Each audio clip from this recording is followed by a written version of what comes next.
बहुत समय पहले की बात है। सूरजपुर नाम के गांव में केशव अपनी पत्नी सुनीता और बेटी रमा के साथ रहा करता था। केशव पेशे में से एक कुम्हार था। वो मटके बनाकर बेचता था और उसमें से थोड़ा बहुत कमाता था। उसी से वो अपना परिवार चलाता था। एक दिन केशव मटके बना रहा था, तभी केशव की पत्नी आकर उससे कहती है, जी, आप मुझे भी मटके बनाना सिखाओगे? मुझे भी सीखना है।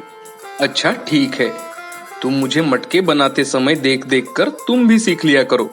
ठीक है। माँ, मुझे भी सीखना है मटका बनाना।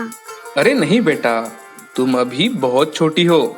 सुनीता केशव के साथ मिलकर मटका बना लेती है। जी जरा देखिए तो, मेरा मटका कितना अलग ही बन गया है। अरे वाह भाग्यवान, तुमने तो बहुत अच्छा मटका बनाया है। माँ, अब इस पर थोड़ा डिजाइन करते हैं। रमा और सुनीता उस पर डिजाइन करती हैं और उन मटकों को रंग देती है। दूसरे दिन केशव मटके बेचने के लिए जाता है। जी भैया, मुझे वो गोल वाला मटका दे दो। भैया, मुझे ही लाल रंग का डिजाइन वाला मटका दे दो। उस दिन से केशव के पास के सारे मटके बेचे जाते हैं। ऐसे ही कुछ दिन बीत जाते हैं।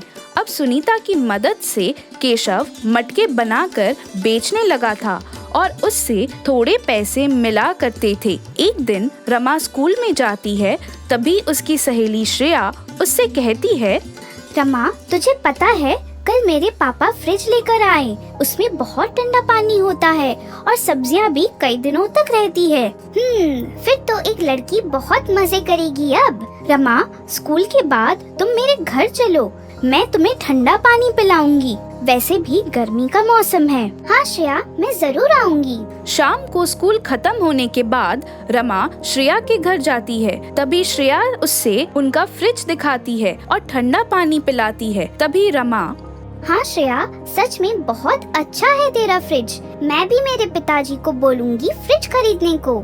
अरे तुझे पता है कितना महंगा है वो फ्रिज? पूरे 20,000 का। इतना तो तेरे पिताजी भी साल भर में नहीं कमाते होंगे। श्रेया की माँ की बात सुनकर रमा को बहुत दुख होता है और वो वहाँ से घर चली जाती है। घर आकर, अरे क्या हुआ मेरी लाडली को? आज बहुत शांत है मेरी बिटिया। क्या हुआ बेटी, तुम्हारी तबीयत तो ठीक है ना बेटा? ठीक है माँ। जी, लगता है आज रमा को कुछ हुआ है, नहीं तो रमा इतनी शांत कभी नहीं रहती। हाँ, मुझे भी वैसे ही लग रहा है। पापा, पता है आज मैं श्रेया के घर गई थी। उसके पापा ने एक बहुत बड़ा फ्रिज लिया है और उसमें बहुत ठंडा पानी होता है। सब्जियां भी ताज़ा रहती है। हमारे लिए भी खरीदो ना फ्रिज। बिटिया, फ्रिज बहुत महंगा आता है और हमारी उतनी कमाई नहीं है बेटा, और ऊपर से उसे बिजली भी लगती है। लेकिन पिताजी, मुझे फ्रिज चाहिए। आप कल जाकर हमारे लिए फ्रिज खरीद कर लाओ। लेकिन बिटिया, हमारे पास इतने पैसे नहीं हैं। तो फिर हम इतने गरीब क्यों हैं? आपके पास जब देखो तब पैसे ही नहीं रहते। तुम्हें फ्रिज चाहिए ना? मैं अपने हाथों से तुम्हारे लिए फ्रिज बनाऊंगी, मिट्टी का फ्रिज। अरे भाग्यवान, तुम कुछ भी क्यों बोल रही हो उसे? अजी सच में, मैं अपनी लाडली के लिए अपने हाथों से फ्रिज बनाऊंगी। दूसरे दिन सुनीता मिट्टी का फ्रिज बनाती है। उसमें वो सब इलेक्ट्रिक फ्रिज जैसा ही बनाती है। उसमें सब्जियां भी बहुत दिन तक रह सके ऐसा बनाती है। रमा स्कूल से आकर देखती है तो मिट्टी का फ्रिज देखकर वो बहुत खुश हो जाती है। रमा फ्रिज खोलकर देखती है। माँ, आपने फ्रिज बना भी लिया, ये तो बहुत अच्छा है। रमा फ्रिज का पानी पीती है तो उसे बहुत ठंडा लगता है। रमा खुश होकर उछलने लगती है। माँ, अगर ये फ्रिज हम मटके के साथ बाजार में बेचने जाएंगे तो हमारे पास अच्छे खासे पैसे भी आ जाएंगे। हाँ रे मेरी लाडली, ये तूने बिल्कुल सच कहा। अब केशव और सुनीता और 4-5 फ्रिज बनाकर बाजार में बेचने लगते हैं। तभी, अरे भाई साहब, ये क्या है? भैया, ये मिट्टी का फ्रिज है। इसमें पानी भी बहुत ठंडा रहता है और सब्जियां भी कई दिनों तक ताज़ा रहती है और इससे कोई इलेक्ट्रिसिटी की भी जरूरत नहीं है। सुनीता एक फ्रिज में जैसे पानी निकालकर उस आदमी को पीने देती है। उस आदमी को भी ठंडा पानी पीकर बहुत अच्छा लगता है। अरे वाह बहन वाह, ये बहुत अच्छा है, मुझे भी एक फ्रिज दे दो। एक एक करके केशव के सारे फ्रिज बिक जाते हैं और उस दिन उसकी बहुत अच्छी कमाई होती है। अब उसके फ्रिज की चर्चा पूरे गांव में होने लगती है और उनके पास फ्रिज के लिए ऑर्डर्स आने लगते हैं। रमा भी स्कूल में अपने माता पिता की बनाई फ्रिज के बारे में बताती है। पता है, मेरे माँ पिताजी ने मेरे लिए बहुत अच्छा मिट्टी का फ्रिज बनाया है। हा हा हा, मिट्टी का फ्रिज भी भला किसी ने देखा है? रमा के सभी दोस्त हंसने लगते हैं। तभी क्लास का नीरज नाम का एक लड़का आकर, अरे सच में दोस्तों, रमा सच बोल रही है। मेरे पापा ने भी इनके पिताजी से मिट्टी का फ्रिज खरीदा है और वो सच में बहुत अच्छा है। तभी उसके सारे दोस्त रमा के घर मिट्टी का फ्रिज देखने आते हैं और सभी देखकर हैरान हो जाते हैं। आंटी, आपके वजह से गरीबों को भी आज फ्रिज मिल रहा है और वो भी इतना सस्ता, और वो बिना बिजली से चलने वाला। आपका बहुत बहुत धन्यवाद आंटी। अरे ऐसा कुछ नहीं बेटा, ये रमा ने जिद की थी फ्रिज की, तो हमने सोचा बनाकर देखते हैं। केशव और सुनीता के मिट्टी के फ्रिज का व्यापार इतना बढ़ गया था कि उनको शहर में से ऑर्डर्स आने लगे। अब केशव के पास पैसे आने लगे थे। उन पैसों से केशव ने अपने लिए घर बनवाया और सब हंसी खुशी से रहने लगे। ये कहानी है मोहन नाम के एक लड़के की, जो एक छोटे से घर में रहा करता था। मोहन के परिवार में उसके माता पिता और उसकी एक छोटी बहन थी। गरीबी के कारण मोहन को कभी स्कूल जाने का मौका ही नहीं मिला, पर बड़े भाई होने के नाते वो चाहता था कि उसकी छोटी बहन स्कूल जाए और पढ़ाई करे। एक दिन सुबह मोहन घर से दूर सड़क के किनारे चल रहा था। चलते चलते वो सोचने लगा, अब मैं कौन सा काम करूं? क्या पापा के साथ टैक्सी चलाऊं या फिर माँ के साथ लोगों के घर में जाके झाड़ू पोछा करूं? इतने में उसे वहाँ एक लड़का दिखाई देता है जो लोगों के घरों में अखबार डाल रहा होता है। ये देख मोहन को आइडिया आता है और वो मन ही मन बोलता है, अरे वाह, ये अखबार बेचने का काम तो सही लग रहा है। मोहन उस लड़के के पास जाता है और उससे कहता है, दोस्त, मेरा नाम मोहन है, मैं यही पास में रहता हूँ। मुझे भी अखबार बेचने का काम करना है। क्या तुम मुझे ये काम दिलवाने में मेरी मदद कर सकते हो? अखबार वाला मुस्कुरा के बोला, तुम काफी लकी हो मेरे दोस्त। मेरे साहब को वैसे भी एक और हेल्पर की जरूरत थी जो मेरे साथ काम कर सके। चलो, अच्छा ही हुआ जो तुम मुझे मिल गए।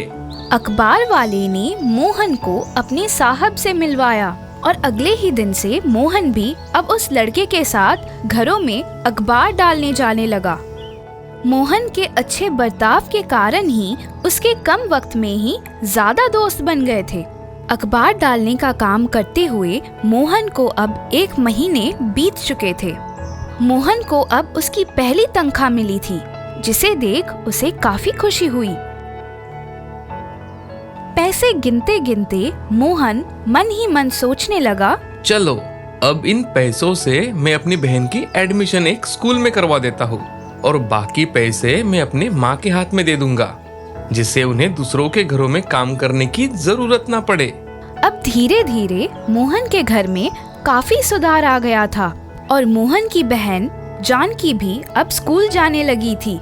एक दिन सुबह मोहन घर में अखबार डालने गया तो उसे उस घर के मालिक ने पूछा, अरे मोहन बेटे, क्या तुम किसी दूध बेचने वाले को जानते हो? वो क्या है ना, मुझे शाम के वक्त दूध की जरूरत पड़ती है और यहाँ पर कोई मिलता ही नहीं जो मुझे समय पर दूध मेरे घर ला कर दे। नहीं सर, फिलहाल तो मैं ऐसे किसी इंसान को नहीं जानता हूँ, पर हाँ, मुझे जैसे ही कुछ पता चलेगा सबसे पहले मैं उसे आपके ही घर भेज दूंगा सर। ऐसे ही पूरा दिन बीत जाता है, लेकिन उस घर के मालिक की बात मोहन के दिमाग से जा ही नहीं रही थी। वो सोचने पे मजबूर हो गया था और सोचते सोचते उसने अपने आप से कहा, सवेरे तो मैं अखबार बेचता हूँ और शाम के वक्त मैं फ्री रहता हूँ, क्यों ना उस फ्री टाइम को यूज किया जाए। कल सवेरे न्यूज़पेपर देते वक्त लोगों को मैं उनकी जरूरतें पूछ लेता हूँ। अगले दिन से ही मोहन अपना काम शुरू कर देता है और यहीं से शुरू हुई मोहन की कड़ी मेहनत और सफलता की ओर का सफर। वो अब 2 काम एक साथ संभालने लगा, जिससे अब उसके पास एक नहीं बल्कि 2 सोर्स ऑफ इनकम आने लगी थी। कुछ साल बीत गए। मोहन अब काफी अच्छा कमा लेता था। एक दिन मोहन बैठकर सोचने लगा, अब मुझे मेरा बिजनेस और एक्सपांड करना होगा। बस दूध और न्यूज़पेपर से कुछ नहीं होगा। क्यों ना अब मैं लोगों के घरों में ग्रोसरी डिलीवर करूं। इसकी डिमांड भी काफी हाई है। मार्केट में बस कुछ चंद मिनटों में सारी ग्रोसरी आपके दरवाजे तक। हाँ, ये सही रहेगा। अब मोहन होलसेल से चीजें थोक में खरीदता और अपने कस्टमर्स को बाजार की कीमत में बेचा करता था। न्यूज़पेपर डिलीवर करते करते वो अब दूध और राशन की छोटी मोटी चीजें भी डिलीवर करने लगा था। उसने लोगों का काम आसान कर दिया था। अच्छी पहचान और सद्भावना होने की वजह से लोग उससे ही चीजें मंगवाया करते थे। कस्टमर्स का अच्छा रिस्पॉन्स और उनकी डिमांड को ध्यान में रखते हुए उसने अपना एक सुपरमार्केट खोला, जहां लोग शॉपिंग करने आया करते थे और वहां से मोहन लोगों को घर तक होम डिलीवरी की सुविधा भी दिया करता था। मोहन का बिजनेस अब बहुत बड़ा बन चुका था। मोहन एक दिन अपने मैनेजर से कहता है, अब हमें थोड़े और प्रोडक्ट स्टोर में ऐड करने पड़ेंगे और हाँ, हम एक ऐप भी बना लेते हैं जिससे लोगों को ऑनलाइन शॉपिंग करते वक्त काफी आसानी होगी। एक क्लिक करते ही सारा सामान वक्त के हिसाब से उनके घर डिलीवर हो जाएगा। What an idea sir! इससे हमारी तो प्रॉफिट मार्जिन और बढ़ जाएगी। अब मोहन की इस आइडिया की वजह से उसका बिजनेस अब बहुत ही ज्यादा बढ़ गया था। सब कुछ अब अच्छे से चल रहा था। एक दिन एक छोटा लड़का उसके स्टोर के सामने अकेले बैठा था। तभी मोहन की नजर उस पर पड़ती है। मोहन अब उसके पास जाता है। क्या हुआ बेटा, तुम यहाँ क्या कर रहे हो? मुझे काम की सख्त जरूरत है सर। मेरे यहाँ कोई कमाने वाला नहीं है। ये शब्द सुनकर उसे अपना बचपन याद आ जाता है। उस बच्चे के अंदर मोहन खुद को देख रहा था। बेटे, आज से तुम्हारे घर की जिम्मेदारी मेरी। और हाँ, कल तुम अपने पिताजी को मेरे यहाँ लेकर आओ। मैं उन्हें यहाँ काम करने का मौका दूंगा। और बेटा, कल से तुम काम नहीं बल्कि पढ़ाई करोगे और अच्छे स्कूल में जाओगे, समझे? मोहन अब लोगों की मदद करने लगा था, क्योंकि वो नहीं चाहता था उस पर जो गुजरी है वो किसी और पर भी गुजरे। उसका नाम अब जानी मानी बिजनेसमैन के साथ जुड़ गया था। मोहन को देख सब काफी प्रभावित हुआ करते थे। ये एक ऐसा सामान्य लड़का था जिसने समय समय पर अपने आप को हालातों और परिस्थितियों के साथ बदला। उसने लोगों की जरूरतों का ख्याल रखा और उसे कैसे पूरा कर सके ये सोचा, जिससे लोगों की परेशानियां भी खत्म हो और उसे कुछ पैसे भी मिले।